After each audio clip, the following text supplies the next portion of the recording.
সে এক সন্ধ্যা, আমি আর তারানাথ তান্ত্রিক বসে আছি শ্যামবাজারের পুরনো চায়ের দোকানে।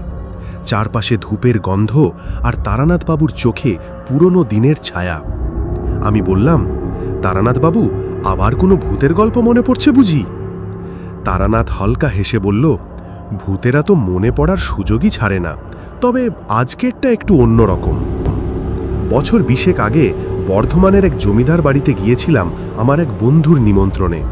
ওখানে কিছুদিন ধরে বিভিন্ন রকমের আওয়াজ, জিনিসপত্র ফেলে দেওয়া বা কান্নার শব্দ এগুলো শোনা যাচ্ছিল। বন্ধু অরিন্দম বলল, এই বাড়িটা পুরনো ঠিকই, তবে ভূত প্রেত এসব আমি বিশ্বাস করি না।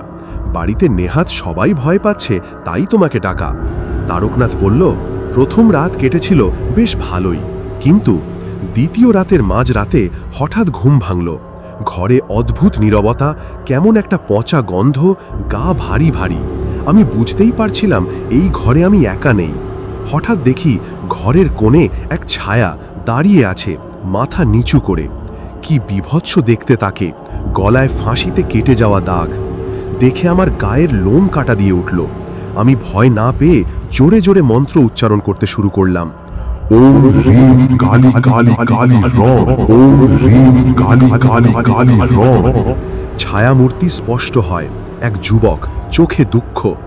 জানা গেল সে ছিল এক ভবঘুরী সন্ন্যাসী, যিনি এই ঘরেই আত্মহত্যা করেন, প্রতারণার শিকার হয়ে তন্ত্রচর্চার মাঝপথে হারিয়ে ফেলেছিলেন সব। তারানাথ বলল, সব ভূত খারাপ নয়, কিছু আত্মা শুধু মুক্তি চায়। গল্পটি কেমন হয়েছে কমেন্ট করে অবশ্যই জানাবেন।